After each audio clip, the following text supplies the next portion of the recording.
Good afternoon. I'm Susanne Ebbinghaus. I'm the George M.A. Hanfmann Curator of Ancient Art and also the head of the Division of Asian and Mediterranean Art here at the Harvard Art Museums. And I would like to welcome you to this Worldwide Week event.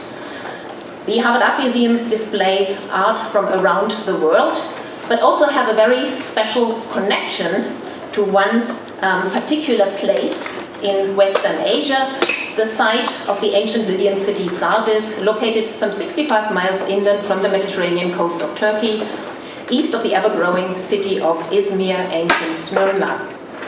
Home of the fabulously wealthy King Croesus, Sardis is where coinage was invented, and Lydian fashions were considered the essence of sophisticated living by the Greeks of the 6th century BCE. As you will hear, most of the city's excavated monuments are from later periods, including important early churches and a synagogue. For 60 years now, so this is the anniversary year, the archaeological exploration of Sardis has returned each summer to reveal another facet of this remarkable city. Excavations take place under the aegis of Harvard University, and the administrative office of the expedition is a part of the Harvard Art Museums located in our Somerville space. This afternoon, Expedition Director Niklas Cahill from the University of Wisconsin and other members of the team, including several Harvard students, will share their stories of being part of excavating Sardis. Before I welcome the next speaker, I would like to give a very brief overview of the history of excavations at Sardis. How did Harvard get there? Renaissance traveler Cyriacus of Ancona visited Sardis in 1446. Later travelers came in search of the remains of early Christianity. Yet others were attracted by Bin Tepe, 1,000 hills, the huge burial mounds in the plain northwest of Sardis. A German consul named Spiegelthal carried out excavations there in 1853. Later in the 19th century, British archaeologist George Dennis dug up tombs as well as a colossal marble head of the Roman Empress Faustina, now in the British Museum. In the early 20th century, more extensive digging at Sardis was undertaken not by a Harvard but by a Princeton team led by Howard Crosby Butler, a professor of art and archaeology with an interest in church architecture. As you can see, it was not a low-tech endeavor. Excavation and reconstruction were undertaken with the help of a small-gauge railroad with locomotive and crane, and there were even field telephones. It was not small-scale either. Some 300 workmen were involved. By comparison, current excavations are diminutive, proceed much more slowly, and the findings are much more thoroughly recorded. The Butler expedition excavated the monumental temple of Artemis, of which only the upper parts of 2 columns remained visible. They also excavated over 1,000 tombs in the cliffs opposite the temple on the other side of the legendary gold-bearing river Pactolus. World War I brought the excavations to a halt, and Butler died in 1922. George Henry Chase, professor of archaeology at Harvard, was at Sardis in 1914 to study the pottery for publication, a task that he eventually passed on to a junior fellow at Harvard, George M.A. Hanfmann. Hanfmann, who would go on to become professor and curator here, was determined to find what had eluded Butler, namely the actual Lydian, Hellenistic, and Roman cities. Partnering with Cornell University and the American Schools of Oriental Research, he started excavations in 1958. A particular attraction for Hanfmann, as for Butler, was the location of Sardis at a crossroads. And I quote from the original proposal. Here, astride the major road into Asia, Mediterranean and Eastern peoples, cultures, and religions met and interacted. Thus, Sardis is uniquely suited to demonstrate the modern multidisciplinary approach in which humanists and scientists open new vistas upon the history of humanity. The Hanfmann years saw the excavations of the Roman Bath Gymnasium complex, the synagogue, Byzantine period shops, a Lydian gold refinery, and other parts of the site, as well as exploration in the royal cemetery of Bin Tepe and nearby prehistoric settlements. Hanfmann also undertook large-scale restoration projects, as is evidenced by this short video clip from the 1960s. And you can see here the putting in place of one of the capitals. I'm still amazed of how they achieved all of this in such a short period of time. And here's a photograph of the team standing in front of the excavation house, which looks all new in this image, but is now shaded by grown trees. Hanfmann's successor as a professor and curator, David Gordon Mitten, whom I see here, describes the atmosphere on the dig in his introduction to Hanfmann's honorary volume, and I quote, "Work with George Hanfmann at Sardis has always been a kind of seminar in which instruction is nonetheless intense and immediate for being unconscious and spontaneous." Among the staff members from the early days was Crawford Greenwald Jr., better known to many here as Greenie, who did his undergraduate studies at Harvard. And you see him here looking at a large fragment of painted pottery. He wrote his dissertation on Lydian pottery. A professor at the University of California at Berkeley, he succeeded Hanfmann as the field director in 1976. Greenie's first stint at Sardis was as site photographer, and he went on to take the most beautiful photographs of Sardis and its surroundings. This particular shot shows some of the areas to be excavated during the Hanfmann years, such as the MMS, that is Monumental Mud Brick Structure section of the fortifications that you can see kind of middle right. And in 2008, Nick Cahill took over the excavation, and you will hear directly from him in a few minutes. Thank you, Adrian. It's wonderful to be here, and it's noteworthy that that this is the 60th anniversary of the excavation, the Harvard excavations at Sardis. In part, in my role as someone who works on East Asia, I wanted to note how important 60th anniversaries can be, because they mark the 5th cycle of the lunar calendar of the 12-year cycle in the lunar calendar, and when people reach their 60th birthdays, those are particularly important ones. So we're back to the year of the dog, as it was when the Sardis excavations began 60 years ago, the Harvard ones, that is. My primary role is to introduce our next speaker, Nick Cahill, but I did want to use this opportunity to say a couple of words about the Standing Committee on Archaeology, the slide of which is up on the view here. I would like for you, those of you who are interested, to note down the address and visit this site if you are interested in learning more about the Standing Committee, which is the administrative umbrella under which archaeology across the university is brought together and promoted. As you can see on this still image of the website, we have a calendar of events of various sorts that take place on campus.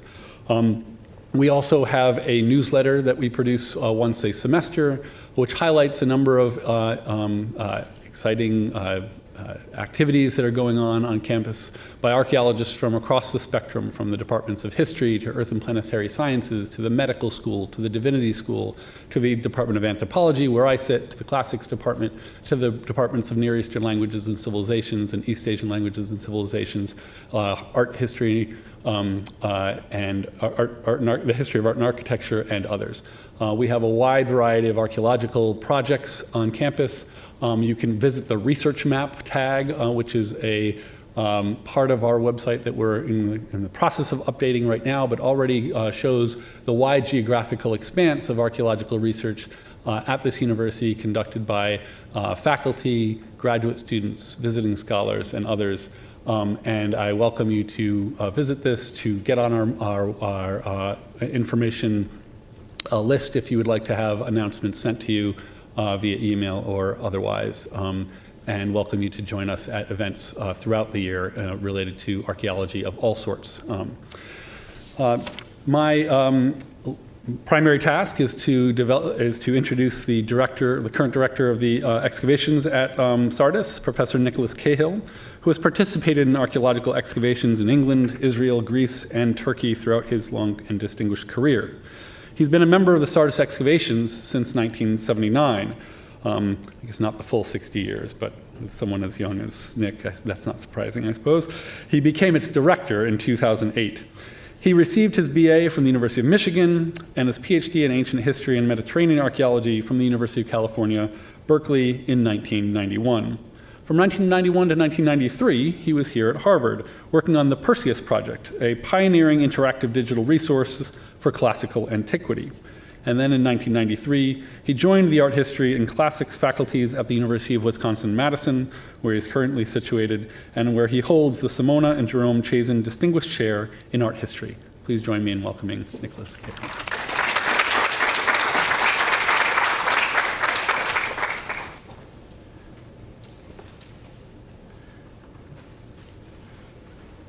Well, thank you very much for that introduction, and welcome again to everyone here on this Friday afternoon. As Susanne said, the Sardis expedition is one of a very small number of long-lived and large-scale archaeological excavations in the Mediterranean. Even after 60 years of continuous excavation and research, the international group of scholars and students is still making new discoveries and investigating new aspects of this city, its long history, and its diverse inhabitants. Sardis, as you saw, is located in western Turkey, which in antiquity, like today, lay at the border between Europe and Asia, between the East and the West. It's a remarkably long-lived city, and I used to say that it was occupied as a city from the Lydian period, beginning 1,800, something like that, BC, until the end of late Roman urbanism in something like 600 or a little after that, about 1,600 years. But just in the past couple of years, we've added about 1,000 years to either end of this period of occupation. This makes Sardis a remarkable spot to study the interactions between ancient cultures, the development and decline of one of the great urban centers of antiquity, and the relationships between city and empire as Sardis developed from a small local settlement to an imperial capital to a regional capital of other people's empires. I'll start briefly with the Lydians, a native Anatolian people who made Sardis their capital in the time of Homer. The Lydians controlled most of the gold sources in western Turkey and invented the world's first coins, and we discovered a couple of them just a few years ago on the Acropolis. From their capital city, with its impregnable Acropolis defended by a 20-meter thick fortification, their formidable cavalry conquered many of the Greek cities of the coast and began the sort of love-hate relationship with the Greeks that Susanne referred to. That empire, however, came to an end in 547 BC when Croesus, the last king, attacked Cyrus of Persia, but was defeated and Sardis was burned. We found evidence of this destruction throughout the city, including burned houses, butchered soldiers, weapons, and armor. But that wasn't the end of Sardis, of course. It remained an important provincial capital under the Persian great kings, under the Hellenistic monarchs, as Adrian mentioned. We just finished a Hellenistic working group, very productive, under the Roman Empire, and with a large and diverse population. It was the site of the fourth largest Ionic temple in the world, of one of the 7 churches of Asia, and of the largest synagogue in the ancient world. It fell on very hard times in the early 7th century AD, however, and the lower city was all but abandoned, leaving the Acropolis, however, an important citadel through the Middle Ages and, in fact, into the First World War, when this was the site of Greek occupation and conflict between the Greeks and the forces of Kemal Ataturk. The current expedition was founded in 1958 by Professor Hanfmann of Harvard University. Professor Hanfmann founded a comprehensive and large-scale excavation aimed at investigating all aspects of the ancient city and its surroundings. He established Sardis as a cutting-edge research center, not only in archaeology and architecture, but also in conservation, anthropology, geophysics, and many other fields. He undertook the first large-scale anastylosis reconstruction project in Turkey by rebuilding parts of the Roman bath and synagogue, and started the publication series that has now produced 19 volumes. The next director and my mentor was Crawford H. Greenwalt Jr. of Berkeley, as Susanne mentioned, who directed Sardis for the next 30-something years. Greenie was one of the most learned and also one of the most modest men you could know. And one thing he taught me was never to be too sure of yourself. For instance, one of Greenie's major discoveries was the mud brick fortification wall of the Lydian city, which you see on the right. Now, one of Professor Hanfmann's primary research goals was to understand the Lydian culture of Sardis. And to locate the Lydian city, he followed the testimony of Herodotus, who writes that in 499 BC, the Pactolus River flowed through the Agora, the marketplace of Sardis. So that's where Hanfmann dug, and he discovered various Lydian occupation sectors. And he reconstructed a sort of a low-rent city along the Pactolus with small, simple houses of mud brick with thatched roofs, and concluded that the really monumental buildings like the palace were on the Acropolis and almost completely lost to erosion and looting. When Greenie then discovered the fortification wall, he could have taken it for granted that this was the east wall of Professor Hanfmann's Lydian city along the Pactolus, a natural conclusion. But he always had an open mind, and he listened carefully to what the site told him. He engaged in a program, a rather difficult program, to test Professor Hanfmann's hypothesis, and by following the fortification walls, as I said, under very difficult circumstances, he showed that it turned west, not that it turned east, not west as it should, and that we had been digging in the suburbs of the Lydian city for the last 30 years. There, that's what it's doing. I'm sorry, I should. So you see the excavations there, and this has completely, of course, reoriented our excavation so that now, for the first time, we're digging in the city center. This led us to discover, I believe, the Palace of Croesus, the famed in antiquity as the home of the richest man in the world, on a pair of terraces high above the city. And a couple summers ago, Julia Judge, who's here, excavated a little bit of a rather magnificent wall belonging to the Palace of Croesus, which otherwise was unfortunately elsewhere on this hill almost entirely robbed out by later builders, making this excavation rather difficult. But traces do remain. You can see on the upper right a burned floor, which is probably the earthen floor from the time of the Persian destruction, burned when Cyrus captured Sardis. And on that floor, Julia found 3 arrowheads, and I still find it deeply thrilling just to see the burned dirt from this famous event from ancient history, but to actually hold an arrowhead from that final battle is sort of a life-changing event for me after 40 years working there. Ideally, discoveries are made through carefully directed hypothesis testing, which led to the identification of, for instance, the real Lydian city and Croesus's palace. Other discoveries, though, are quite unsuspected. For instance, the palace is built on massive terraces which transformed the natural landscape into rectilinear artificial platforms. We had always believed that these dated to the Lydian period in the 7th or 6th centuries BC, a rather amazing feat of engineering at such an early date. We wanted to learn more about this terracing operation, though, and so undertook deep excavation into the artificial fill that the Lydians brought in to raise the level here. We found the terrace fill that we expected and got some evidence for its date. But as we dug deeper, we stopped finding Lydian pottery and instead started to find sort of unusual things like this bowl with little conical sort of nose-like protuberances. Specialists in Bronze Age pottery dated these to the late Bronze Age, 1200, 1100 BC, somewhere earlier than almost anything that had been found at Sardis up until then. And then last summer, we dug still deeper and found a completely different type of pottery, which those same specialists identified as early Bronze 3B, about 2000 BC, the earliest material yet found at Sardis. Completely unsuspected until we ran into it. At the bottom of this trench, though, we're at a depth of about 14 meters, about as deep as a 5-story building is high, so it's a challenge to learn more about the prehistory of Sardis. A group of geophysicists and archaeoseismologists, though, specialists who use techniques like ground-penetrating radar to map buried features, and you can see those In the image on the lower right, we're sort of going down in depth, and you can see the depth there in Z. Surveyed the area. We've done geophysical survey on this site since 1962, but with rather poor results since the site is just so complex. These guys, though, got the best results we've ever had and also mapped the natural bedrock of these hills to help us understand how human activity has transformed what had been an uninhabitable sheer cliff into prime real estate. Here, Mahmoud Bey also gives one of the seminars on geophysics after dinner in the compound, which make this an educational experience.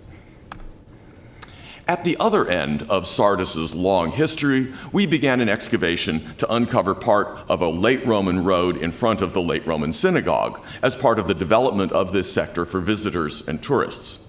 We found the road, but it proved to be choked with giant marble blocks, which you see there, from a previously unknown building. Study of these blocks showed that they belonged to a colossal Roman arch, which collapsed here in the early 7th century AD.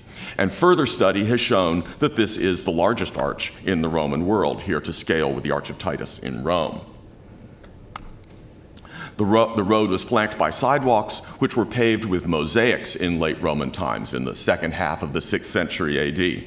A mosaic found a couple years ago had an inscription on it naming the person who sponsored this pavement, a guy named Flavius Maionius.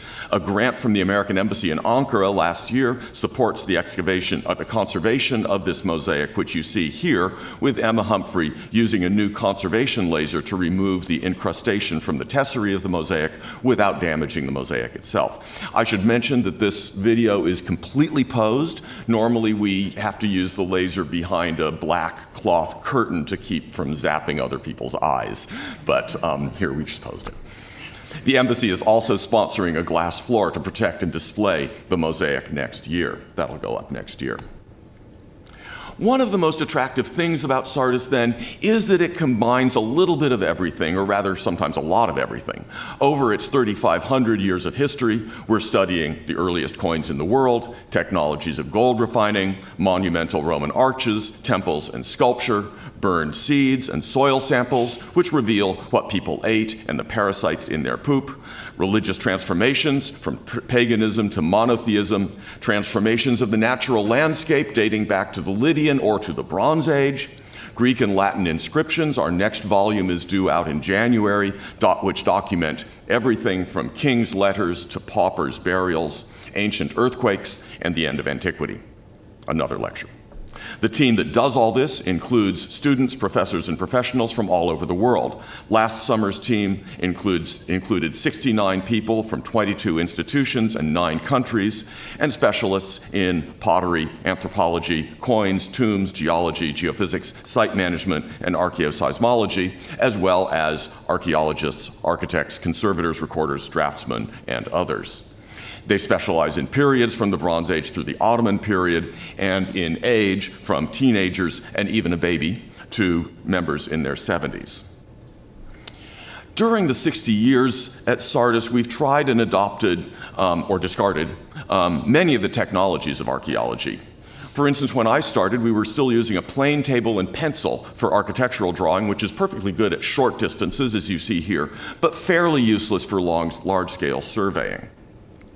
The total station, a laser-driven surveying instrument, and computer drawing using CAD programs revolutionized this process in the 1990s. We still use these every day, but we also now survey with high-precision GPSs, laser scanners, 3D laser scanners, and now drones, which will let you build a three-dimensional model geo-referenced on the world's surface and accurate to within centimeters in almost no time, comparatively, and of areas that you can't reach on foot.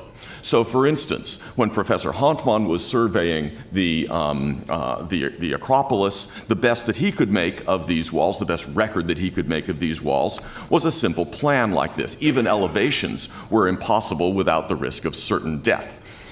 And now we've got these photo accurate 3D models. But we still draw by hand wherever possible, because usually nothing beats the human hand and the human eye at looking at and understanding a piece of antiquity. And that is ultimately our goal.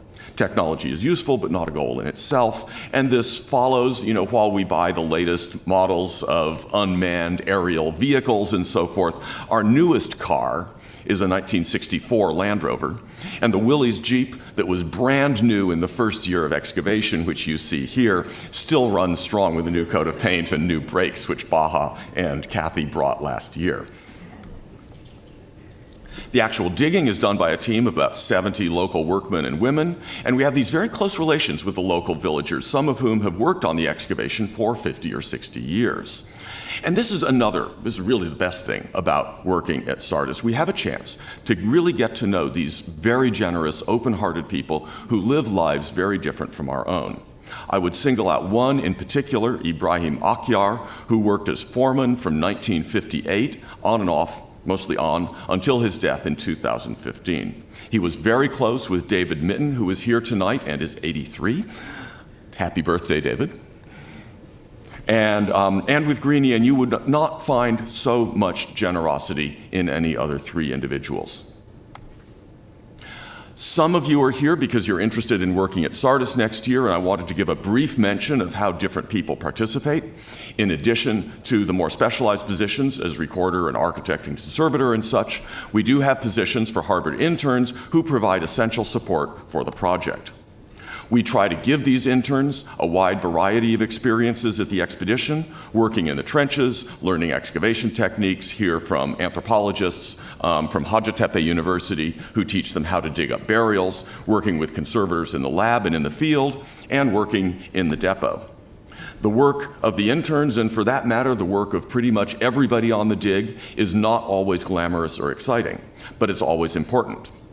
For instance, in the past decade or so, Emily Frank and Brian Castriota, two conservators at NYU, have inspected every one of the thousands of metal artifacts dug up in the past 60 years. In the past few years, we've been rehousing unstable artifacts in a new technique using special sealed Escal envelopes, which will prevent further deterioration, they say, for 7 to 10 years. This is one of the big problems with a long-lived dig like Sardis. Everything you do becomes a big project and takes 10 years just to go through the thousands of artifacts or coins or whatever it is you're working on. But without the help of these skilled interns, these projects would never be possible. So I'm really very grateful for their patience. Next summer, the dig will run from June 8th to August 8th, and please see me if you're interested. What do we do when we're not lounging in the temple? We work in the field for 2 or 3 months each summer. The day starts at 6 or so, breakfast at 6:30, and I shamelessly cribbed this from a video that was made by Brian Castriota last summer. He's got a tradition of making videos during the season. Work starts at 7. We have a 2-hour lunch break and then return to work in the field until 5. And then people still have to sort pottery or catch up on notes and stuff. It's a long, long day. There is, of course, time to relax or to walk. There are people who run up the Acropolis after work, which is not me. We dig stuff up, of course, but the largest amount of time is spent in conserving, studying, recording, photographing, drawing, analyzing, and publishing all this material. It is very much a family, and members stay close outside the dig.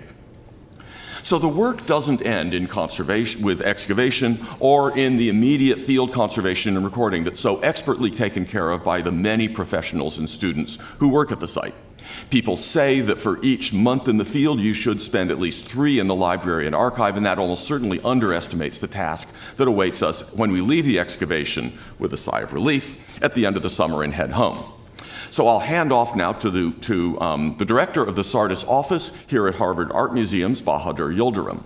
Before he joined the excavation, the Sardis expedition, Baha worked at and wrote his dissertation on Roman sculpture at the site of Aphrodisias, a sort of sister excavation about 100 and something kilometers to the south. We're incredibly lucky to have lured him away, and in addition to finding the most unexpected joins in broken bits of marble, he manages to misjoin words and and puns in the most unexpected ways, and unfailingly is both entertaining and incredibly exciteful. So, Baha.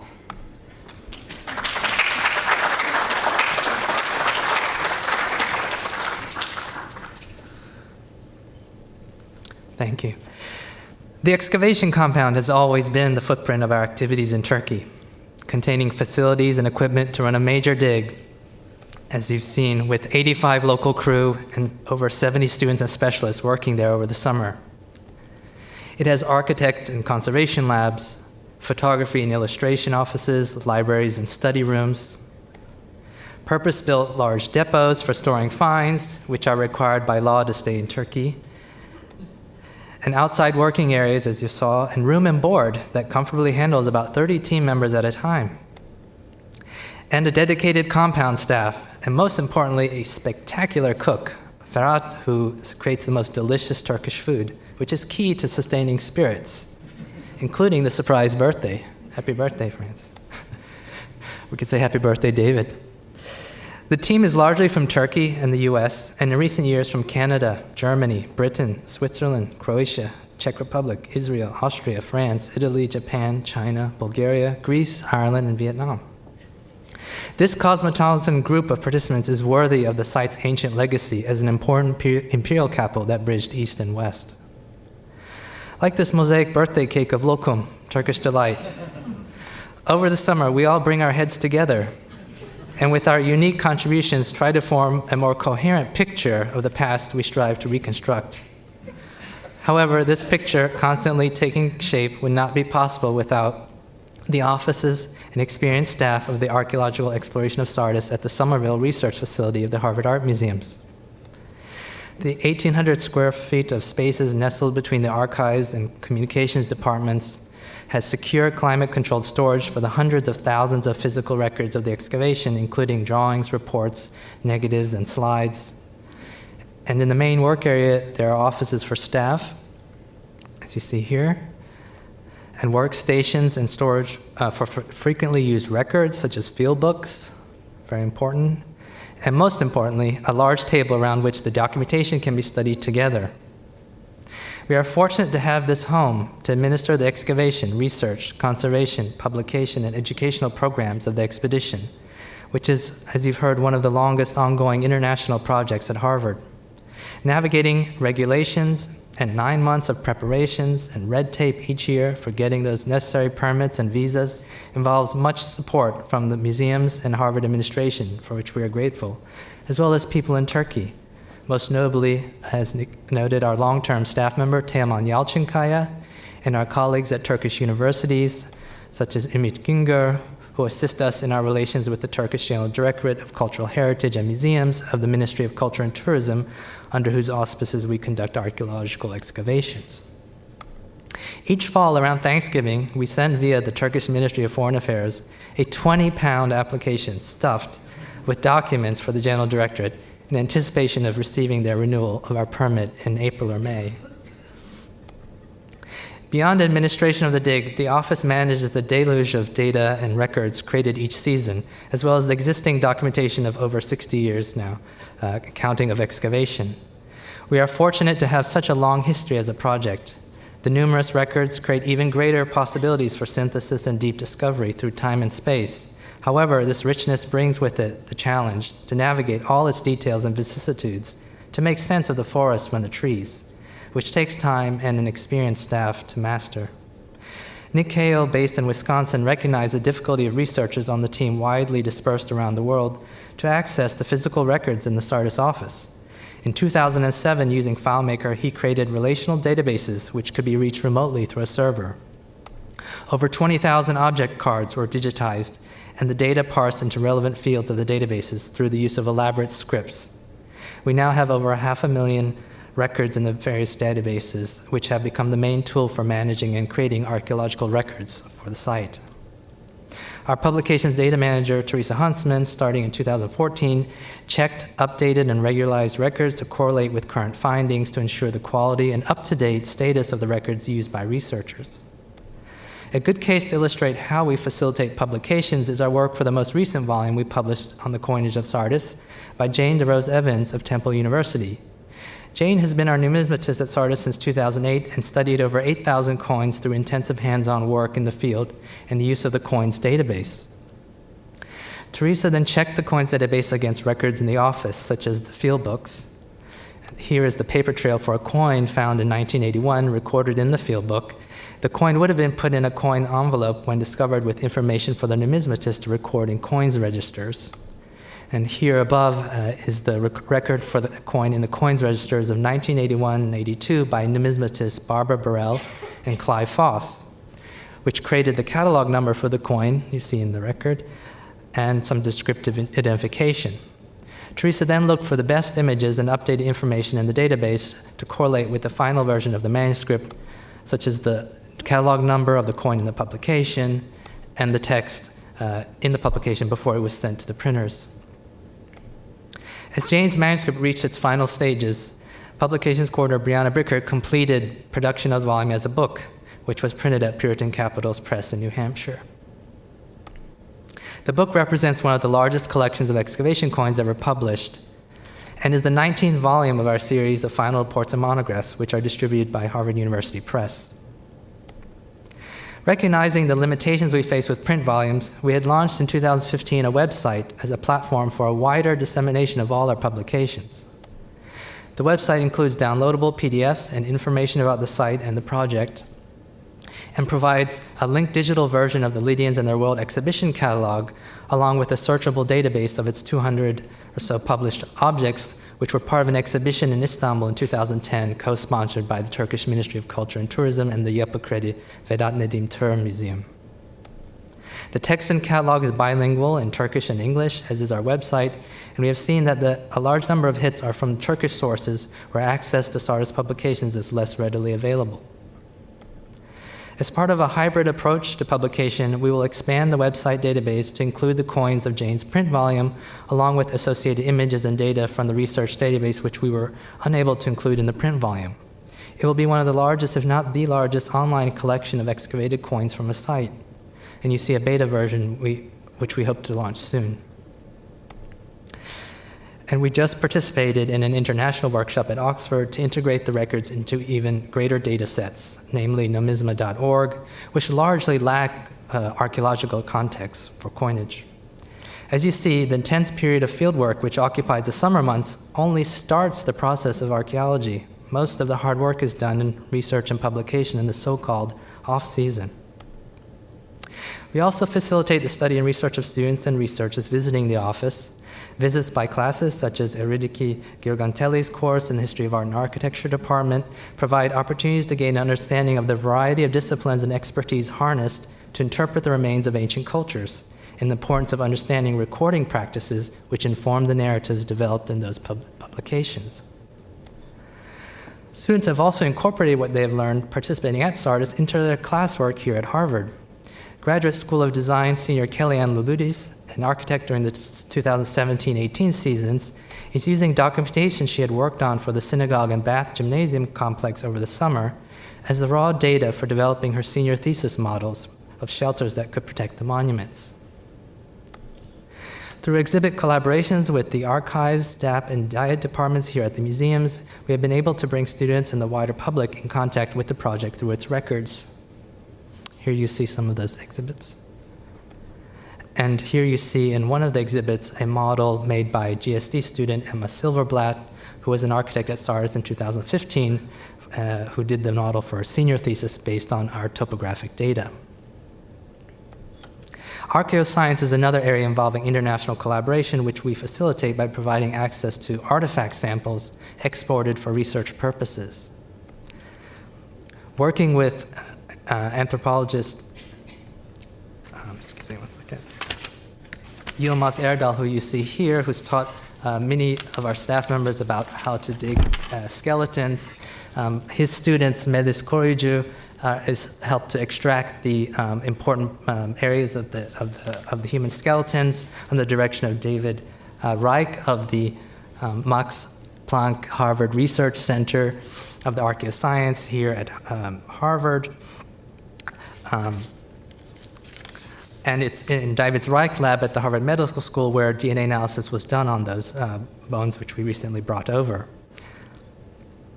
Megan Mitchell, a doctoral student of this program from the Human Evolutionary Biology Department, was able to enrich her research on ancient pathogen DNA this summer through analysis of the teeth from those samples we brought. Here at Harvard, she drilled some powder from the tooth pulp chamber and traveled to Jena, Germany, under the direction of Johannes Krauss and his team at the Max Planck Institute for the Science of Human History. She extracted the DNA and ran the analysis pipeline, as you see here. So we look forward to further collaborations and work with staff all over the Harvard University and the world in conjunction with our research. I would like to now turn to another staff member of the museums, Frances Gaillard Marquez, who is Frederick Randolph Grace Curatorial Fellow in Ancient Art and received her doctorate in the History of Art and Archaeology and Visual Studies from Cornell University in 2015. She has been a member of the SARS team for over 16 years, and she'll talk about how her experience has influenced her research. Thank you.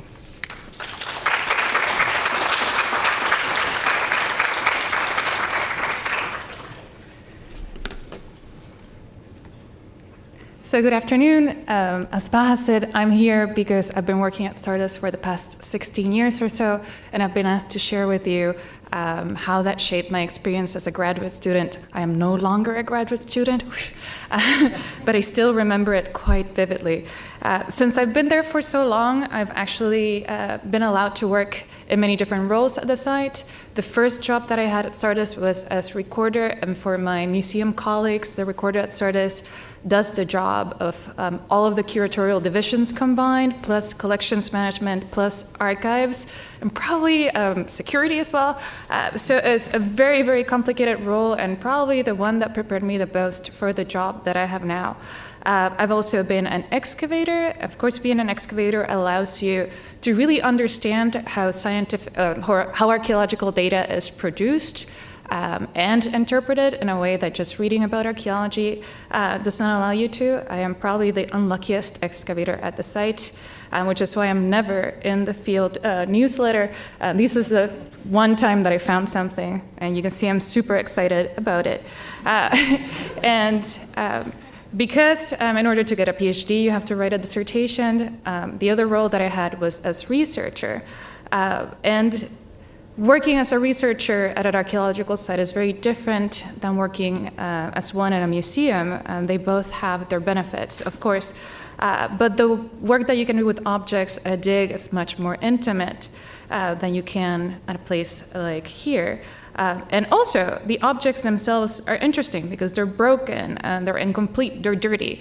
So they allow for all sorts of experimentation, especially in terms of interpretation, that you're not often allowed to do or inspired to do when the thing is complete and beautiful and pristine.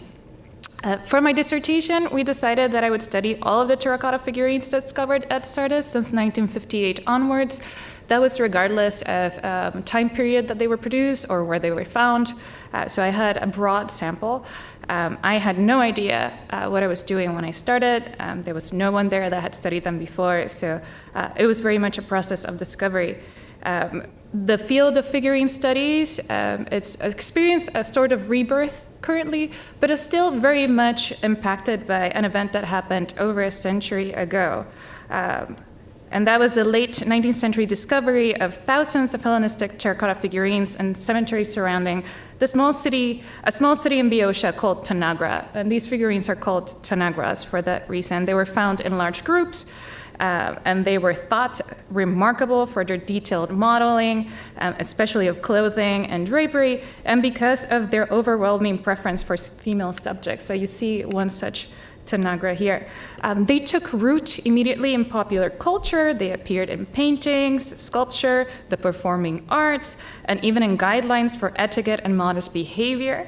Not only were they beautiful, but their serenity and their fashion were extremely appropriate for the era of pre-Raphaelite nymphs and of Gibson girls. You see a Gibson girl there, reading in a very similar pose.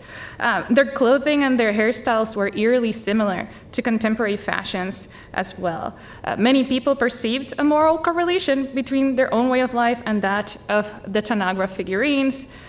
They were proper ladies, so they were used as examples of what proper ladies should look like and what they should be engaged in. So what did that lead to? That led to a lot of forgeries and a lot of looting, I should say. First, looting of Tanagra, so because people were crazy buying these figurines, and once the graves dried up, so to speak, that led to the creation of a lot of fakes. This had two, I would say, major results for scholarship and for younger scholars like me. One thing was that most of the significant studies in the field has since been carried out by women like me, and that's possibly because Tanagras are considered appropriate subjects for the educations of young ladies.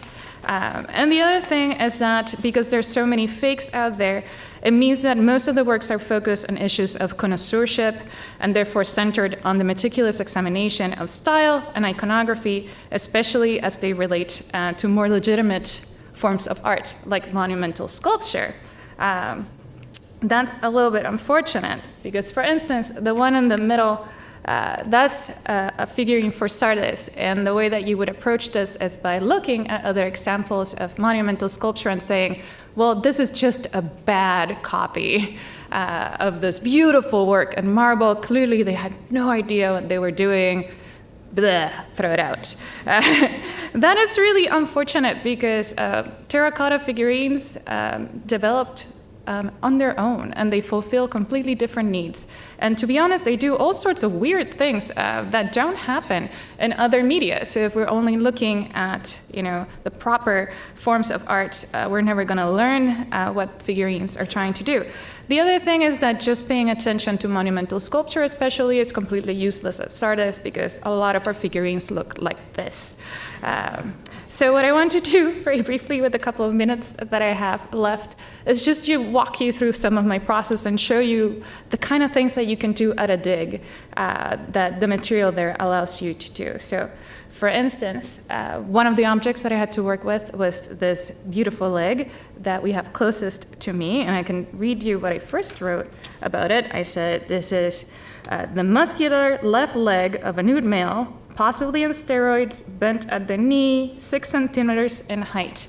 And that's usually all that you're expected to do, describe it, move on. What else can I do? It's just a leg. Luckily for me, I should say, I discovered it has a little wart on the knee somewhere around here. And I discovered some other legs that had the same little wart, so that meant that this was part of a series that they were made in the same mold. So I started looking at them a little bit more closely. Again, you're not really supposed or encouraged to do that. It's just a leg, it's a nude male. And probably if we're looking at sculpture, and for those of you who are into sculpture, you're probably really thinking of parallels. The closest parallel, the one that comes immediately to mind, is the Tyrannosaurs, especially the Tyrannosaur Aristogaton. So he's this one here and this one here from another angle. These are the prototypes of all of the virtuous striding males in classical antiquity. So if you're going to do a Zeus or a hero or a warrior, you follow this kind of pose. So, the most, or what most people would say about my leg is like, ooh, heroic male. It didn't matter if it was a god or a hero, but it's some stand-up guy. And that's all that you need to really think about when you look at these figurines. Luckily for me, again, I work at a dig, so I have an entire team of people who are looking very closely at these things with me. I also have the luxury of time and the luxury of being able to actually hold these things in my hand and look at them very closely.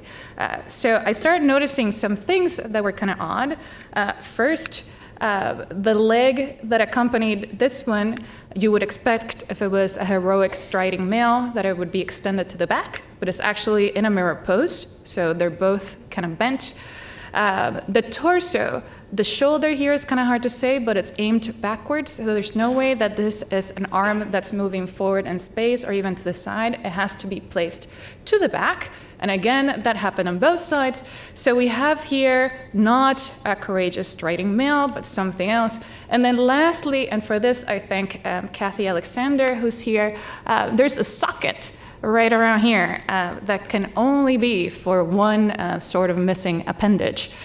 So this is not a striding heroic male, but a squatting pervert who is quite proud of what he has to offer, and he's putting his hands on his buttocks and just really showing you, really leaning into it.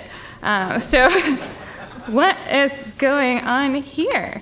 What do we do with this? Is this supposed to be an ideal muscular body with all of its attendant virtues? Or are the sheer exaggeration of the form and the unusual stance enough to render the figure powerless, deformed to the very core of his character? Was this figure used primarily to incite laughter, or did it embody some nuanced critique about power and how it was reinforced through material culture? The dynamics of production that caused a local figurine manufacturer to come into being and to develop distinct stylistic features, because as far as I know, this doesn't happen anywhere else, might tell us much more about the local character of a site than, say, the production of monumental sculpture. And we can only really study these things at places that save the fragmentary, the ugly, the worn, the little bits, so at places like Sardis.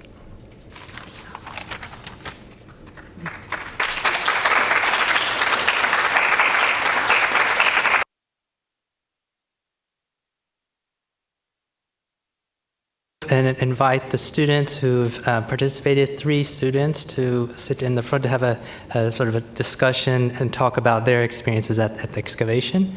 Maria, Emma, and Julia, would you please come forward? And Nick will moderate.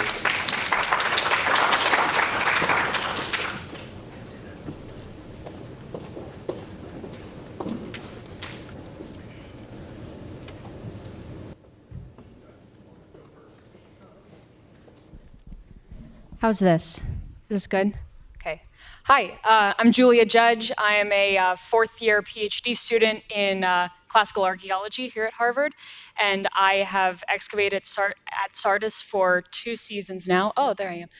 And yes, I think we all feel really lucky, particularly those of us who are graduate students, to work at Sardis, because it's very rare that you have a site that is so rich and so interesting at every phase. And we saw in Nick's presentation earlier that I had this incredible opportunity to work with a part of the site that is truly historically significant. It was really a really exciting time.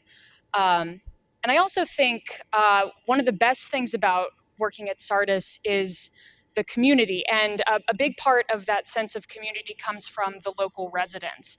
They are endlessly supportive of the project, working with us from everything from excavation to conservation, and you really build some great friendships there. And I think that this is a wonderful opportunity, particularly for students, for undergraduates, to encounter, as Nick said, people who live in a different culture, and it's really a great opportunity.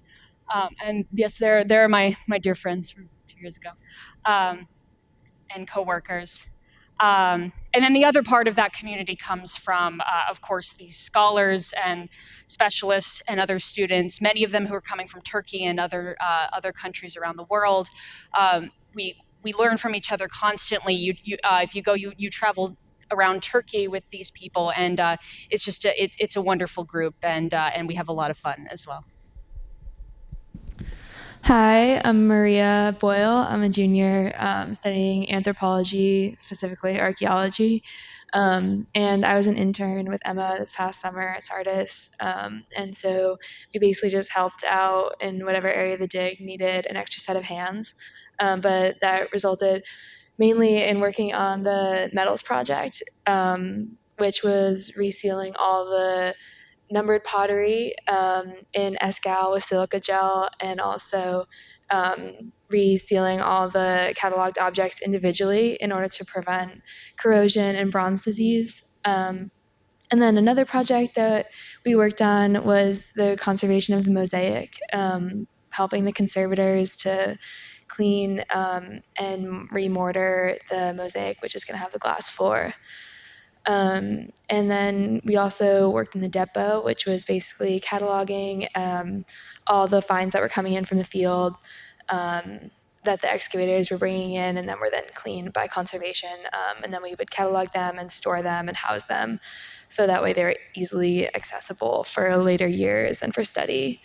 And overall, I mean, I just think it was a super fun summer and really valuable.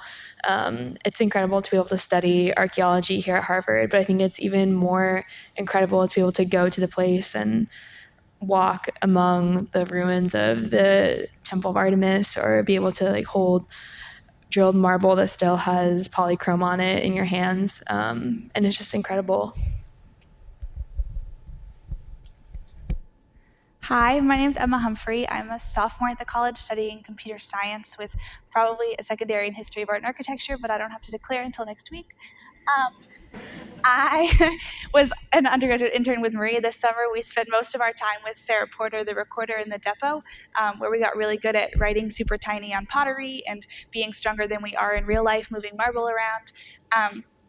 But sometimes when the depot was slow, we had the opportunity to work on other outside projects. And so my favorite one of these was one of our supervising conservators, Jem Kim, taught me how to put together a marble sigma table. So we used something called Tullio mix, which was basically kind of invented, I guess, the way that Jen tells the story, by Michael Morris, another one of our conservators, when he was putting back together Tullio Lombardo's Adam at the Met. And so we used that. I spent a lot of time sitting on the pavement around the outskirts of the depot courtyard, cleaning dirt out of the break edges, consolidating them, and then setting them back together, which was a process that involved setting the pieces on their side with sandbags and clamps so that gravity helped me out to do a lot of the work, because I'm not strong enough to hold the joints together properly. And so one morning while this was happening, I noticed on the back of one of the pieces a monogram.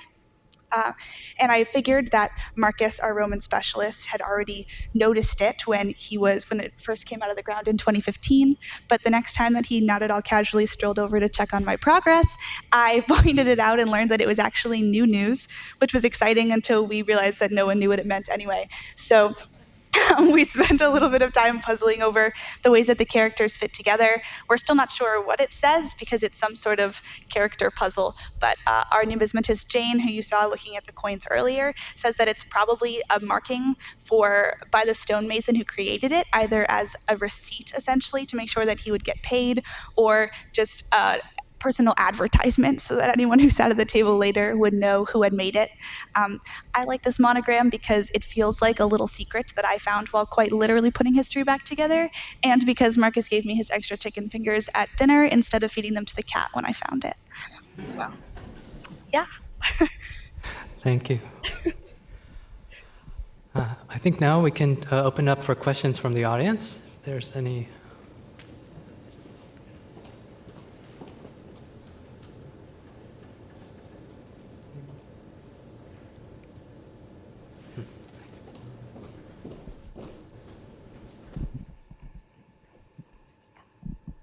Hi, I'm a graduate student from the Graduate School of Design, an architecture candidate, and I'm wondering what are the kinds of positions that people that come from an architecture background usually perform at Sardis?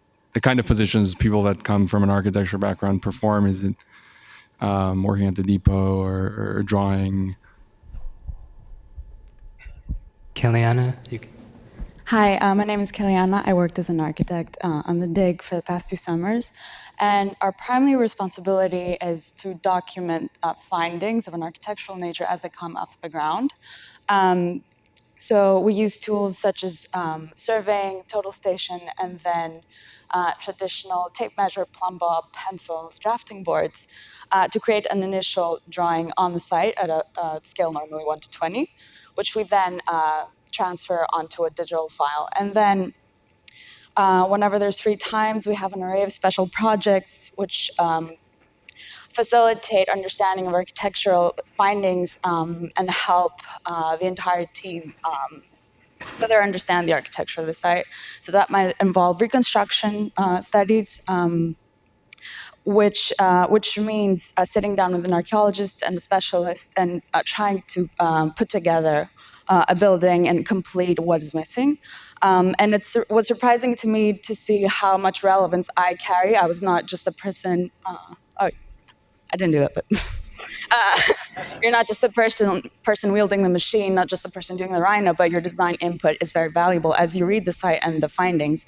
And your input as an architect in terms of understanding how structures span, how lighting is introduced in a building, how water is managed is actually valuable in reconstructing the built fabric. And then this is a very big project that we have underway, and each summer adds further to this giant reconstruction model we have. And then also putting together harder documentation, such as for grammetry, as Francis just showed, and renderings when all this is complete, which is a very fun thing to do, because you really begin to understand, and you have the power to show people what these spaces would have looked like, felt like. So yeah, that's pretty much it. It's a very big task.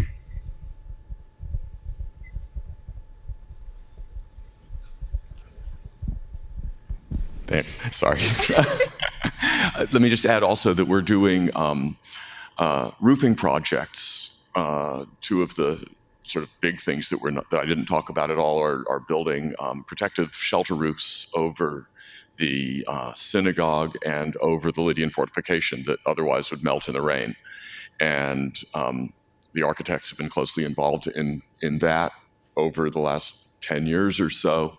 There's a team of sort of dedicated architects who come in and work on this for relatively short periods every year, led by, for instance, Troy Thompson, who came in the late 80s and early 90s to draw rocks, and now is one of the managing partners of Smith Group in Washington, which did the White House Visitor Center and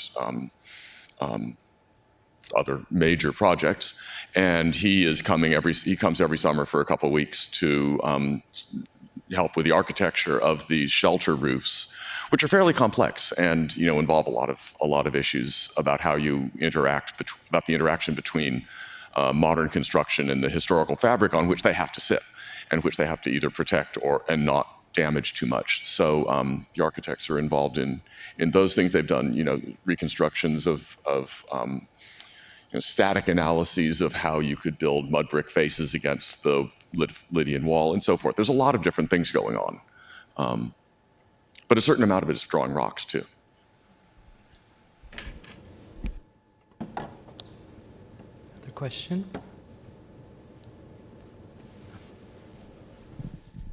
I wondered if you could tell us a little bit about the findings of the plant and animal remains over the various periods of time that the city was inhabited.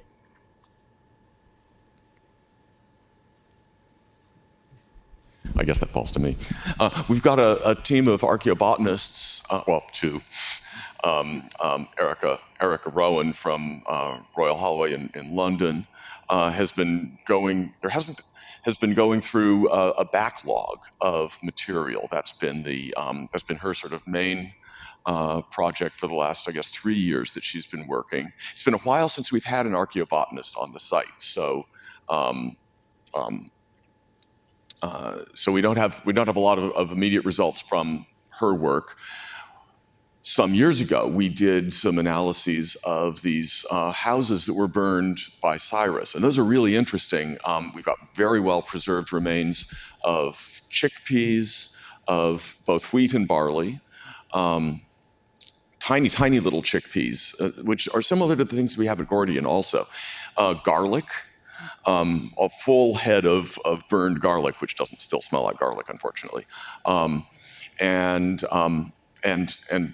various other vetch and other weed vegetables.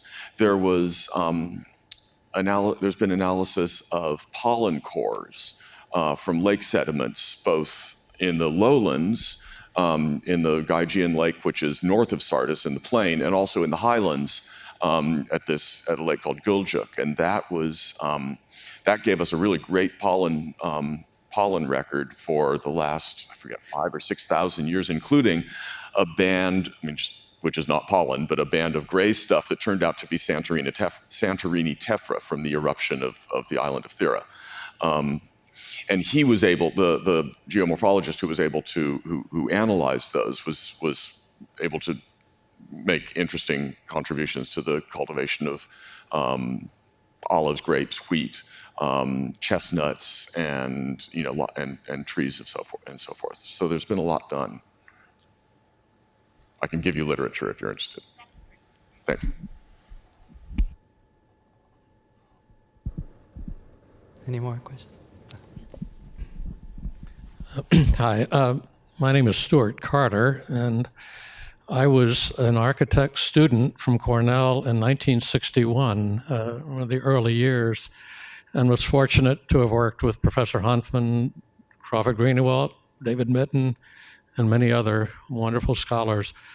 I just wanted to comment that that experience, I then went on to a contemporary architectural profession here in Boston and working on projects around the world. But as I look back, Sardis, being part of the Sardis expedition, was one of the most rewarding experiences in my life. And I really feel that all of you will be very fortunate to be a part of it if you choose to do that.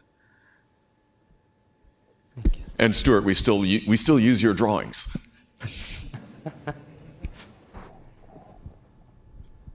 David? Yeah.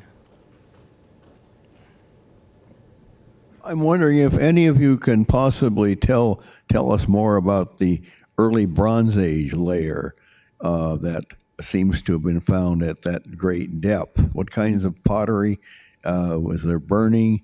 We'd really appreciate knowing more about this, because the only early Bronze Age that I had known about was what we found out on the Gygean Lake at places like Alatli-Tepejik. So if you could tell us a little bit about the early Bronze Age in the city itself, I'd be very grateful. Which, of course, you dug up in 1968. But it came as a total surprise to us. And as I said, we had been excavating late Bronze Age levels, which even I could recognize. And then the stratigraphy changed. We could go back and the stratigraphy changes. We've got Lydian terrace fill, so just gravel, essentially sterile gravel, and they must be hacking away at the Acropolis and bringing this stuff in to level the place out. Below that, there are layers of earth with various layers of burning and hole pots, which are the rather late Bronze Age. And then it changes back to terrace fill. And that's the really interesting thing. I mean, we're talking about really a 2 by 2 meter area. It's a painfully small sample. But the fact that you have these lowest areas, which you can see Will down at the bottom of this, and from about the middle down, the last 4 meters is all solid gravel, and nobody's living in that. The layers are sloping like this, and the pottery from it is just, sherds, broken material, not whole vessels. And at the bottom, you can't really see it. Well, maybe you can down there. The bedrock, we hit bedrock, and it slopes down at a 45-degree angle or so. So they're not occupation levels. It's an imported fill, 4 meters deep, dating to the early Bronze Age. And if one were daring, and I'm going to be daring a little bit, you would say that it has to do with terracing, that they're terracing an inhospitable slope and leveling it out by importing what must be a lot of, at least 4 meters here, and it's going to go down deeper as you go further west. So that's a lot of material at this very early period, which we didn't even know that there was occupation at Sardis, as you rightly point out. That's 1,000 years earlier than anything that we have had until now. So it's a surprise. And the problem now is, how do we find out more? It's easy to come out with fancy ideas, but testing them is very difficult. And if it's 14 meters here, what we ought to do is, if this is the terrace fill here, and it's going from that line there down this way, that's the top of the preserved early Bronze Age terrace, and this is the bedrock. Down here someplace, it ought to be retained by a terrace wall. And one would like to find that. To find that, one would have to go through this incredibly complex Hellenistic stuff. This is what I kept bugging Julia about all summer. Get rid of the, Julia's dealing with incredibly complex, wonderful Hellenistic floors. This many of them, an architecture that's been slashed into by Roman stuff. She did a wonderful job of it. And I kept saying, Julia, you've got another 18 meters to go. Come on. Yeah, have at it. But it's a real problem. How will we learn about that? So one thing that we did was those geophysicists who were working brought in a special ground-penetrating radar antenna, which is tunable to different depths, and they claim that they will be able to map the bedrock on that hill at a depth of up to 12 meters, and next year we're hoping that they can get, with a different antenna, they can get deeper than that. And they won't get walls at that depth because you just don't have the resolution. But they say that they can get the bedrock. I have not seen the results of that. They're still working on other things. But I'm hoping that will give us some hint of what to do next and how to pursue this, because it's a really, really interesting and tantalizing bit of information that we picked up.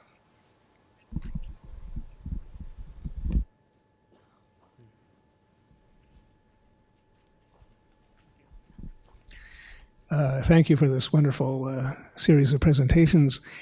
Since the Lydians are so important in the history of coinage, I'm wondering if you found any decisive evidence for the emergence of that production at the site.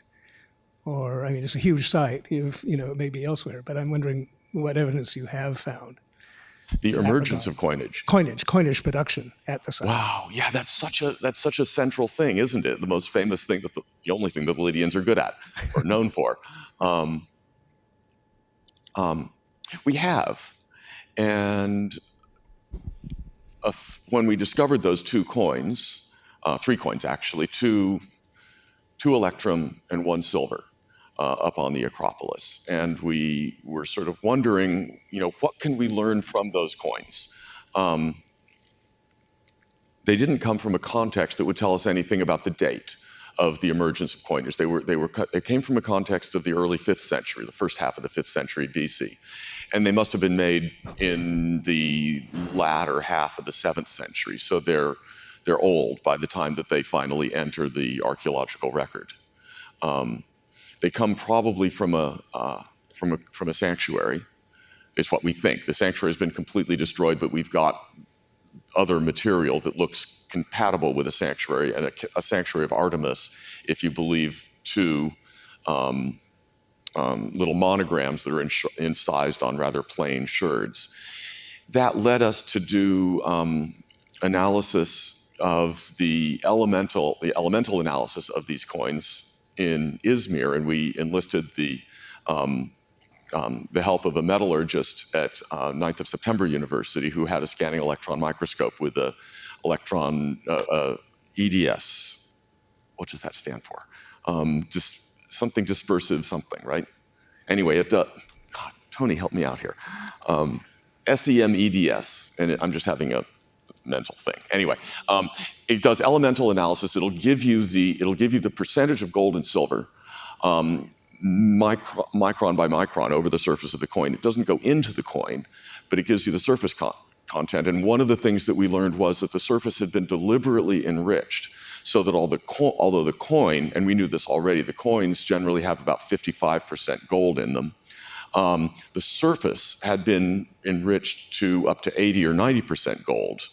And that seems to be deliberate. The conservators, when we started this project, suggested that it was enriched through burial depletion. When you bury an electrum object like this, the silver is leached out by salt and water in the soil, leaving the gold. And that's a common phenomenon. But this was deliberate, it seems, because it happened before the coin had been worn and abraded. And because they come from an archaeological context, and we know that the conservators didn't wear and abrade them, or at least we hope, then we know that that's ancient wear. And careful analysis under the scanning electron microscope told us that. The other thing that we learned is when you read numismatic textbooks, they will tell you that the reason why the Lydians invent electrum coins, or invent their first coins are made of electrum, is that the Pactolus River was full of electrum, sort of an alloy of gold and silver. So I wanted to learn what the actual proportions of electrum were and how that might affect the way the Lydians minted their coins. So I found I got in touch with a local geologist, and he very nicely gave me some gold, which he had panned from local streams, not just Sardis. We had some that we'd panned from the Pactolus, but we also had them from other streams in the area.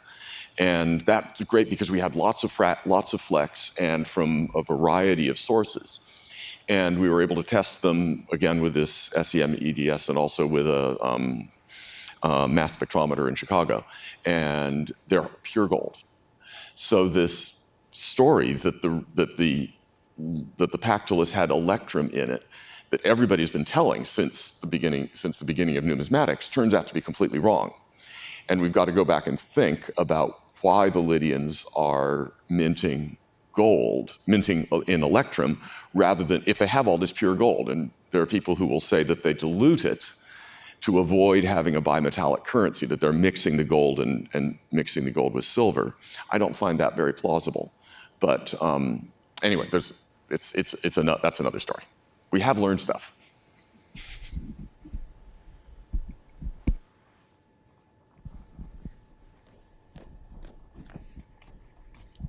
Excuse me, Reggie. Well, this talk was especially beautifully illustrated by drone UAV photography, something that you kind of let speak for itself rather than really draw attention to it. This is something, speaking from personal experience, I can tell you that there are a lot of faculty and students here at Harvard that are really interested in using this kind of technology. It's extremely hard here to teach it. We are too close to Logan Airport, for one thing, and also Harvard is peculiar about flying cameras. I think both of these things are very logical, but ironically, it's easier to go to a place like Turkey to fly drones than it is here in Cambridge. So I'm coming to a question here. The students involved in this project, are they part of this UAV program? Do they get a chance to learn how to fly? Do they get a chance to learn how to process the images to make these fantastic 3D models?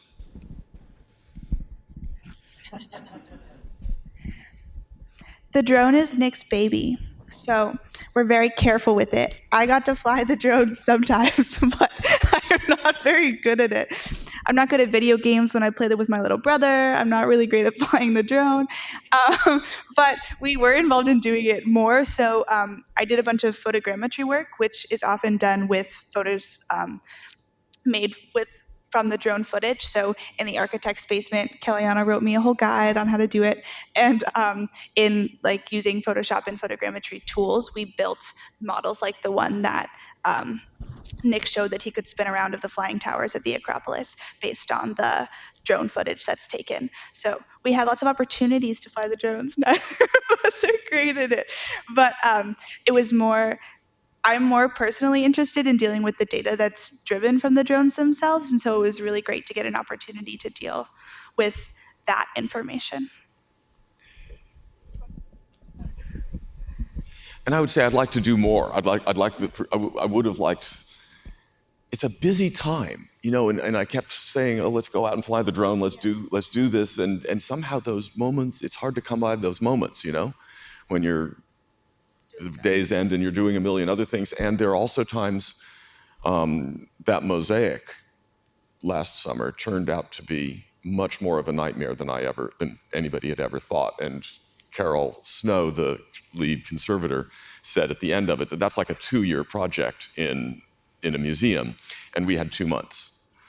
And we didn't really have a choice of taking it home and working out in the museum. So that a lot of the time, I'm really grateful that these guys were willing to spend so much time on the mosaic, because that work really needed to be done. And so you deal the hand that you play the hand you're dealt, and sometimes that's not the hand you wish you had. as you know. But we've got 4 drones now at Sardis. And I've always wanted to fly it. I love flying them, but I love to share them too. And I hope that people will do that more next summer.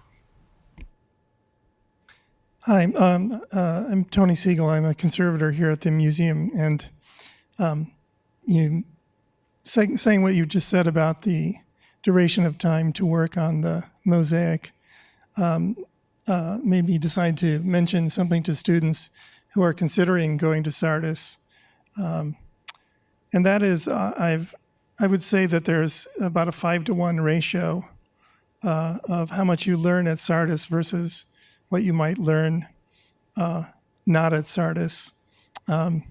It's just such an acceleration of learning both in your field, whether you're interested in archaeology or architecture, numismatism or whatever. It just comes at you really fast. And so again, not just in your specialty, but also how do I get from here to there in Turkey? How do I get to Turkey carrying 75 pounds of expedition gear in my luggage and explain it to customs officials or whatever? So it's just, in a context of being a student, it's an incredible opportunity from about 5 different directions, and I highly recommend it.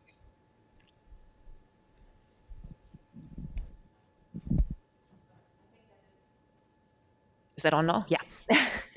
I think that is a good moment to conclude this very rich afternoon. I think I might get in line for a drone flying tutorial.